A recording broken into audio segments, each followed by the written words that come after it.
As you have already pointed out, under Article 323 of the Constitution, the Union Public Service Commission submits annual reports, and these reports are laid before both the Houses of Parliament along with any memorandum, if there be any, from the government explaining their position as to why they have not accepted the particular advice of the Commission.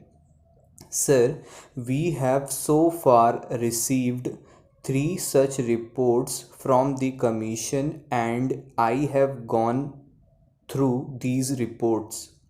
Sir, the general impression that I have gathered after going through these three reports is that, apart from the fact that there have been cases of non acceptance of the Commission's advice in many important matters, there are, sir, very serious irregularities committed by the executive government in the matter of appointments to the civil posts and the civil services.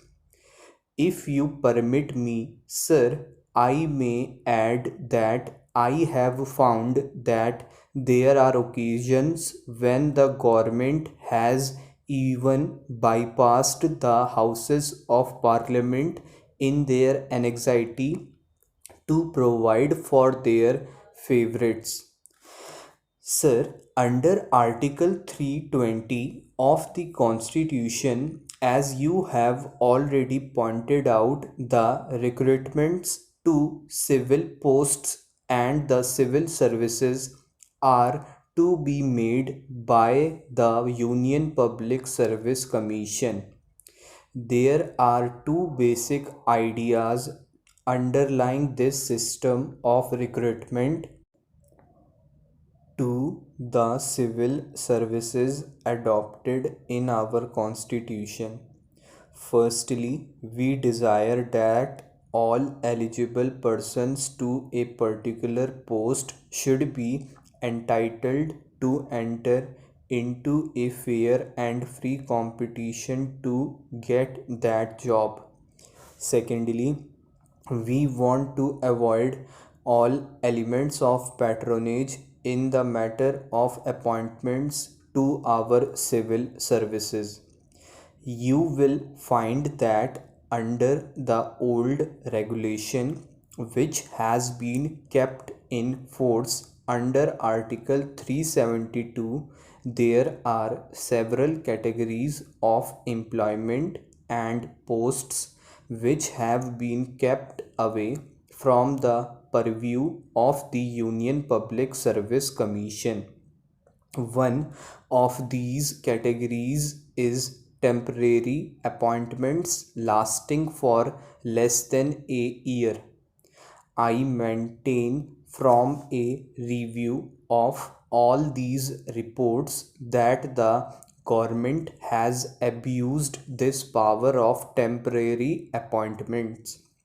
The government has used it as a shield to bestow all kinds of patronage. Sir, if you look at the posts, you will find that on the very face of it, they are not temporary posts, but that they are likely to continue for more than a year. Sir, appointments to such posts are made as temporary appointments merely to avoid the Union Public Service Commission. In the name of temporary and emergency appointments, I find that a large number of appointments are being made. The glaring examples are the Community Projects Administration and the All India Radio under the Ministry of Information and Broadcasting. We find as a matter of fact such appointments being made by every ministry, but these are the very glaring examples, and I would like the Honorable Minister to tell this House as to how many temporary appointments are being made every year by the government and how many of them are continued even after the end of the year. Sir, they make the temporary appointments and they keep these appointments going on year after year, and they do not also consult the commission, although under the constitution they are required to do so. Apart from bringing in an element of patronage in the civil appointments, this procedure acts verify unfairly to the other candidates who compete from the open market when these temporary posts are made permanent. When the appointments are regularized by inviting applications by means of advertisements, what happens is this: we cannot prevent these temporary appointees from competing in such examinations, and these temporary appointees who have gained experience at the cost of the taxpayer compete with the candidates from the open market and do better because of the experience that they have gained. I know it from my personal knowledge that appointments in the temporary cadre are purposely made in order that a particular candidate may gain experience and do better at competitive examinations and have a better chance of getting a permanent government service. Otherwise, he could never have got such a post.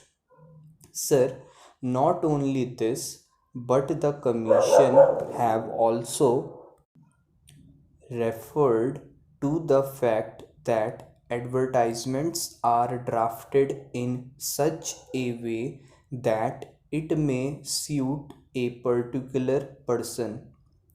On page 9 of the first report, they say advertisements for posts in the category of technical, scientific, or specialized qualifications are often so drafted by ministries as to tend to restrict the recruitment to the limited circle of persons already holding the posts advertised or analogous posts.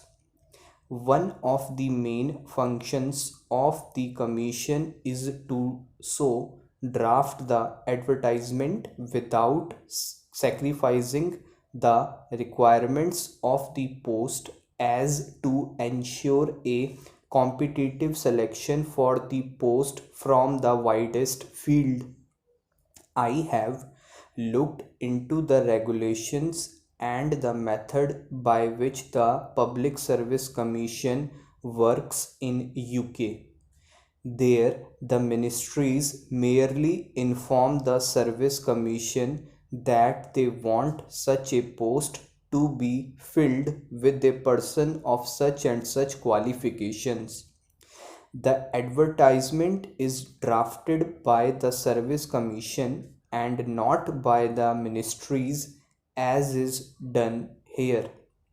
Here, government are anxious to bestow patronage and therefore it is that they want to avoid going to the Public Service Commission and continue to make these temporary appointments and draft the advertisements themselves. I find from the report that as early as January, the Commission submitted their proposals to the government as to how the existing regulations should be remodeled so that each case should come under the purview of the Union Public Service Commission. Now, the government has not taken any decision in this matter. These proposals ought to have been placed before both houses of parliament as required under the constitution so that the houses will be fully seized of the problems which are facing appointments and would give their directions as to how appointments in the civil services should be made.